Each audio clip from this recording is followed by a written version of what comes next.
इस कहानी की लेखिका है सोनिया सैनी। पिछले 4 साल में ये तीसरा ट्रांसफर था।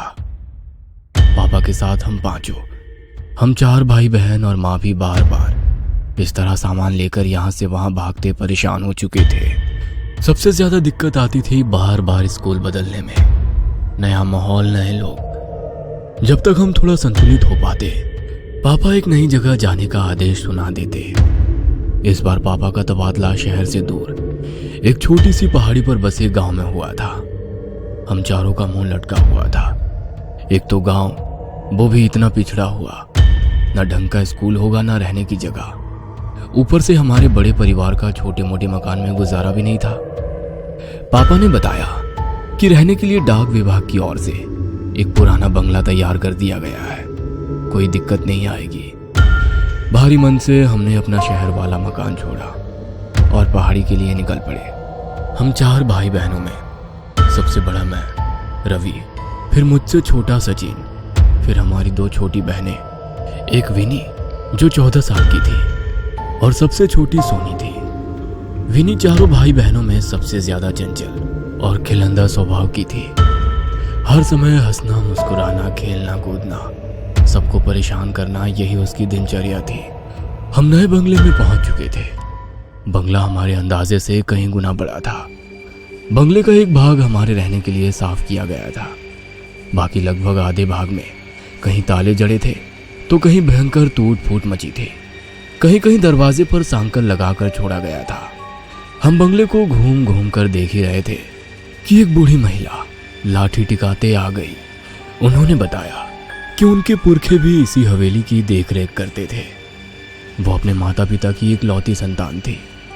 शादी के कुछ समय बाद ही उसके पति का देहांत हो गया तो वो वापस अपने मायके आ गई और इसी हवेली की देखरेख करने लगी। माई लगभग 75 साल की बूढ़ी महिला थी। हमारे परिवार को देखकर उन्होंने मेरी दोनों छोटी चुलबुली बहनों के सर पर प्रेम से हाथ फेर कर कहा, अल्लाह हाफिज। आप मुस्लिम हैं? माँ ने कुछ अजीब से भाव चेहरे पर लाकर कहा, जी मैडम, एक बात का ख्याल रखिएगा, बच्चियां बंगले के दूसरे हिस्से में ना जाने पाए। बच्चियों से मतलब क्या है आपका? मेरा मतलब बच्चे या बड़े कोई भी बंगले के दूसरे भाग में ना जाने पाए। जितना हिस्सा साफ किया है उतना ही भाग इस्तेमाल में लाए, समझे? लेकिन क्यों? ऐसा क्या है वहाँ? कुछ नहीं, बस बरसों से खाली पड़ा है और अधिकतर हिस्सा टूटा फूटा है।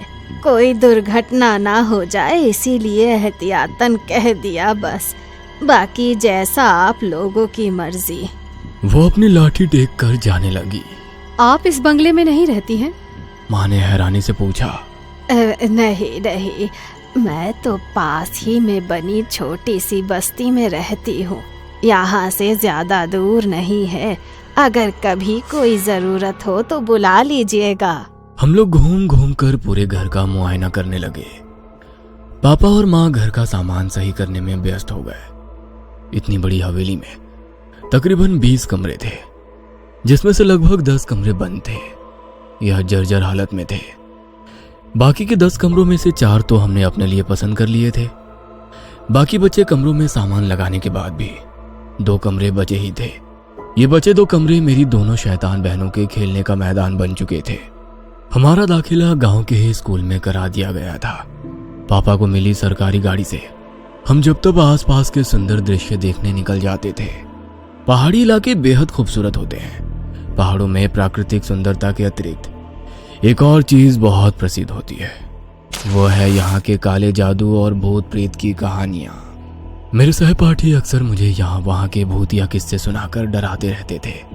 मैं भी घर आकर अपने छोटे भाई बहनों को डराने के उद्देश्य से वो कहानियां और भी मिर्च मसाला लगाकर सुनाता। जब वो तीनों अक्सर डर से रोने लगते तो मुझे अपनी जीत का एहसास होता और मेरे चेहरे पर मुस्कान खिल जाती। हमें यहाँ आए अभी कुछ ही दिन हुए थे। मैं छोटे भाई सचिन के साथ क्रिकेट खेल रहा था। मुझसे तीनों बच्चों का ख्याल रखने का बोलकर माँ काम निपटाकर निश्चिंत होकर सोने चली गई थी। दोनों छोटी बहनें भी खाली पड़े कमरों में धमा चौकड़ी मचा रही थी। जाने क्या हुआ, अचानक एक तेज चीख की आवाज सुनाई पड़ी। मैं और सचिन बैट बॉल वहीं फेंक कर तेजी से अंदर की ओर भागे। चीख की आवाज सुनकर माँ भी अपने कमरे से दौड़ती हुई बाहर निकल आई थी। हम दौड़ते हुए हॉल में पहुंचे। वहां कोई नहीं दिखाई दे रहा था। सोनी के रोने की लगातार आवाजें आ रही थी। मुझे समझती देर ना लगी कि सोनी की रोने की आवाज हवेली के दूसरी भाग से आ रही है। मैंने सचिन का हाथ पकड़ा और दौड़ते हुए हवेली के वर्जित भाग में घुस गया। हर तरफ मकड़ी के जाले और धूल का अंबार लगा हुआ था। सामने देखा तो विनी नीचे बेहोश पड़ी थी और सोनी उसके पास खड़ी जोर जोर से रो रही थी। लगभग उसी समय माँ भी हमारे पास पहुंची। विनी को बेहोशी की हालत में देखकर माँ की चीख निकल गई। किसी तरह विनी को लेकर हम बाहर हवादार कमरे में आए। सोनी को पुचकार कर चुप कराने के बाद मैंने उससे पूछा, तुम चीखी क्यों और विनी कैसे बेहोश हो गई? भैया मैं नहीं चीखी, मैं तो विनी को कोचती हुई बाहर हॉल में गई थी। वो शायद अंदर वाले कमरे में छिपने गई थी। उसकी चीख की आवाज सुनकर मैं भाग कर आई तो वो ऐसे नीचे पड़ी हुई थी। सोनी ने सुबकते हुए बताया। माँ विनी को देखकर रोने लगी थी। मेरी हालत भी खराब हुए जा रही थी। माँ को संभालूं, सोनी को संभालूं या फिर बेहोश पड़ी विनी को देखूं। सचिन दौड़कर 2 गिलास पानी ले आया। एक गिलास माँ को थमाकर दूसरे से विनी के चेहरे पर छींटे मारे तो वो धीरे धीरे होश में आने लगी। विनी को कुशल मंगल देखकर माँ और सोनी का रोना थम गया था। माँ ने प्यार से विनी के सर पर हाथ रखकर पूछा, क्या हुआ बेटा, तुम बेहोश कैसे हो गई? माँ, मैं छिपने के लिए जगह ढूंढ रही थी। वहाँ उस कमरे के दरवाजे पर साकल बंद थी और उस पर रक्षा सूत्र बंधा हुआ था। मैंने उसे खोलकर कमरे में जैसे ही प्रवेश किया, वहाँ सब धुआं धुआं सा दिखने लगा। कुछ अजीब सी महक आ रही थी। वहीं से मैंने बाहर निकलने की कोशिश की तो लगा जैसे बाहर आने का रास्ता ही खो गया है। मुझे बहुत डर लग रहा था, इसीलिए मैं डर के मारे चीख पड़ी। उसके बाद मुझे नहीं पता मैं यहाँ कैसे आई। विनी ने पानी पीते हुए बताया। मतलब तुम कमरे के अंदर थी तो बाहर कैसे निकली? तुम तो कमरे के बाहर नीचे पड़ी हुई थी। सचिन ने कहा। मुझे नहीं पता भैया, लेकिन मुझे बहुत डर लग रहा है। अब मैं कभी उस तरफ नहीं जाऊंगी। विनी ने जवाब दिया। उस समय विनी को शांत कराना ज्यादा जरूरी था, इसलिए बात को वहीं रफा दफा करके मम्मी उनके लिए हलवा बनाने की तैयारी में लग गई। इस घटना से कुछ बातें मेरे मन में खटक गई थी। अगर विनी की बात सच है तो वहां दरवाजे पर मैंने कोई रक्षा सूत्र बंधा क्यों नहीं देखा? दूसरी बात, कमरे से विनी बाहर कैसे पहुंची? अंदर धुआं कहां से और क्यों आया? कैसी महक की बात कर रही है विनी? मन में विचित्र ख्याल आ रहे थे। बीच बीच में अपने सहपाठियों की भूताह कहानी भी याद आ रही थी। आज तक जिन कहानियों को मैं मनोरंजन के लिए सुनता था, आज मुझे उनके बारे में सोच सोच कर सेहरन हो रही थी। पूरी रात नींद मेरे साथ आंख मिचौली खेलती रही। सुबह तक मेरी लाल सुर्ख आंखें मेरी रात्रि जागरण की चुगली कर रही थी। मैं कमरे से बाहर आया तो पता चला विनी को बुखार हुआ है। मैं फिर से चिंतित हो उठा था। शायद उसके अंदर डर बैठ गया था, जिसकी वजह से उसे बुखार आ गया था। दिन भर मम्मी विनी की खातिरदारी में लगी रही, लेकिन उसका बुखार कम होने का नाम ही नहीं ले रहा था। रात गहराते गहराते उसका बुखार सीमा से परे पहुंचने लगा था। वो बदहवासी में रात भर कुछ कुछ बड़बड़ाती रही थी। सुबह होते ही पापा की सरकारी गाड़ी में उसे अस्पताल ले जाया गया। अगले 3 दिन इसी तरह बुखार में तड़पते बीत गए। मम्मी पापा हॉस्पिटल में ही विनी के पास ही थे। आखिरकार चौथे दिन खबर मिली कि विनी की हालत में कुछ सुधार आया है। अगले 2 दिन और अस्पताल में बिताने के बाद विनी घर आ गई थी। विनी हम सबकी जान थी। उसके घर आने से हम सबके चेहरे की रौनक लौट आई थी। सब लोग धीरे धीरे सामान्य हो रहे थे, बस एक को छोड़कर। विनी अब पहले की तरह उछल कूद नहीं करती थी। अक्सर एक जगह पर गुमसुम सी बैठी रहती या हमें खेलते देखती रहती। पहले तो हमने इसे बीमारी की वजह से पैदा हुई चिड़चिड़ाहट और कमजोरी समझा, लेकिन यह सिलसिला अंतहीन हो गया। विनी अब कम ही बात करती थी। ज्यादातर समय वो अपने कमरे में ही बिताती थी। समय अपनी गति से आगे बढ़ रहा था। यही सब चलते चलते लगभग 6 महीने बीत गए थे। हम लोग बहुत कोशिश करते कि वो हमारे साथ खेले कूदे, मुस्कुराए, लेकिन उसके चेहरे पर कोई भाव ही नहीं आते थे। वह यूं ही भावहीन सी एकटक शून्य में ताकती रहती। ज्यादा जोर जबरदस्ती करने पर वो उठकर अपने कमरे में चली जाती और दरवाजा बंद कर लेती। माँ पापा उससे पूछ पूछ कर थक चुके थे कि आखिर क्या बात है, लेकिन उसकी तरफ से कोई जवाब नहीं मिलता था। फिर एक दिन पापा बहुत उत्साहित से होकर घर घुसे।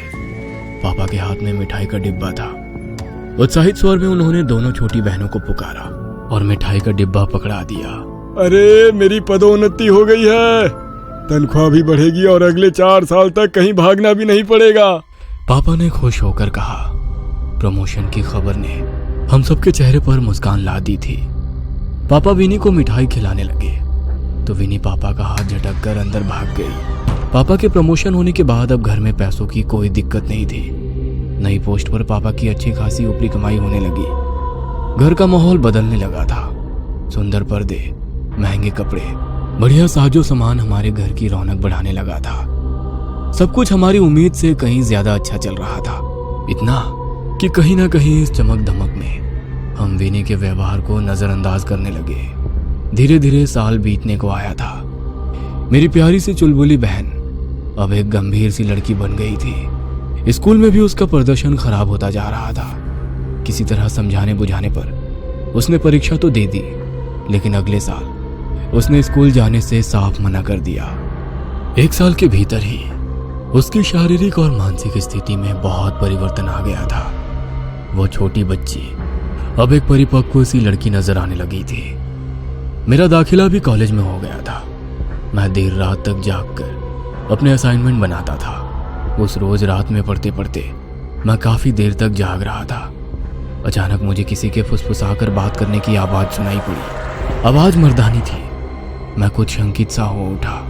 धीमे धीमे सदे हुए कदमों से मैं हॉल में पहुंचा तो आभास हुआ कि आवाज विनी के कमरे से ही आ रही है। मैंने चुपके से झांककर विनी के कमरे में देखा तो वो एक दीवार की ओर मुंह करके फुसफुसाते हुए कुछ बात कर रही थी। कमरे में विनी के अलावा कोई नहीं था और सबसे ज्यादा मुझे उसकी आवाज विचलित कर रही थी। दिन भर एक शब्द मुंह से ना निकालने वाली लड़की आधी रात को दीवारों से मर्दाना आवाज में बात कर रही थी। किसी तरह मैंने अपनी चीख को गले में ही दबाकर वहां से निकलना उचित समझा। रात काफी हो चुकी थी। मैंने फिलहाल किसी को भी जगाना ठीक नहीं समझा। उस रात मैंने कैसे करके एक एक पल बिताया मैं शब्दों में बयान नहीं कर सकता। सुबह होते ही मैंने मम्मी पापा को सारी बात बताई। माँ किसी अनहोनी की आशंका से कांप उठी थी। माँ और पापा चुपचाप किसी तांत्रिक या ओझा की खोज करने लगे।